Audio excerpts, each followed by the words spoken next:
I'm Cape Joel, and this is Comic Smack, your weekly, daily, all the time, anytime comic book show where I give you your fix of everything you need to know from the world of comic books and superheroes. And on today's show, we are taking a closer look at Occupy Avengers issue number 3. What happens when Hawkeye and Red Wolf need some help from some very unlikely individuals? Well, let's hop on in together and find out, shall we? Alrighty then, so picking up from more or less where the previous issue left off, we once again check on in with Clint and Barton. He and Red Wolf are traveling across America on what can only be described as a justice-packed road trip. Their journey, however, hits a snag in the form of one Nighthawk. You may remember him as being the Batman, if only played by Idris Elba, member of the Squadron Supreme, or you may know him from his very short-lived but still critically acclaimed solo series from not so long ago. It would seem that Hawkeye and Nighthawk left each other on rather sour terms in their previous meeting, and that's one of the many reasons they're fighting right here, right now. But you know who's not fighting during all of this? Red Wolf and Nighthawk's reformed villainous sidekick, Deadly Nightshade. They're just hanging back during all of this. And oh man, is Deadly Nightshade coming on to Red Wolf all Tina Belcher from Bob's Burger style. It's Tilda who in the end actually ends up outstretching the hand of friendship to Hawkeye, which is fitting considering that Hawkeye too once upon a time had a sordid past as a supervillain but who ultimately reformed. But why, you might still be asking, is Clint barking up this particular tree? As we find out, he and Red Wolf were dealing with a smuggling operation. They assumed it was related to some sort of human trafficking, only it wasn't humans they were trafficking in, it was robots.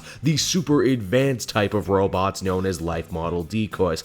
Isn't this fitting as LMDs are starting to take off on TV right now thanks to Agents of S.H.I.E.L.D. Nightshade, formerly Dr. Nightshade, as we discover, is actually an expert in robotics and pretty much the only person Hawkeye can look to for help right now, as after that whole Hulk incident in Civil War II, he's more or less alienated himself with the rest of the Avenger community, so this was his best bet. Philosophically, Nighthawk and Hawkeye have a very similar approach right now when it comes to fighting crime and looking out for the little guy, and because of it, a team-up is decided to take place. The new crew, comprised of 4 individuals, decide to get to the bottom of this LMD ring, only to come under attack when searching a warehouse. Oh, but wait, these aren't any attackers though, these are very, very familiar attackers. Why, it's Nick Fury and the Howling Commandos, of course. I mean, not the real ones, of course, they're obviously robots themselves, but still, one hell of a stinger, wouldn't you agree? Occupy Avengers number 3 continues to be one of the more interesting team books Marvel is putting out right now. I really do love the concept behind a grassroots street level Avengers team headed by Hawkeye who's trying to redeem himself or run away from his problems depending on where you fall on that one. I also say team book even though right now there's only 2 official members, Red Wolf and Hawkeye himself. I gotta wonder, is Nighthawk gonna stick around on the team? They do make a pretty good argument about why he would be a solid fit for the team and he doesn't have a solo book anymore. I know he's technically still on the Squadron Supreme, but hey, if he is the Batman stand-in that he's supposed to be, he can be on multiple teams. Then again, having Nighthawk and Hawkeye in the same team is going to be really confusing, so maybe it's not a good idea. Overall, enjoyable issue, even if it does kind of drop you in the middle of nowhere and force you to catch up as quickly as possible. All the same though, I'd give it a 7 out of 10. Hey everyone, thanks so much for watching my newest video. I hope you enjoyed it, and while you're here, why not check out another video I have on offer, or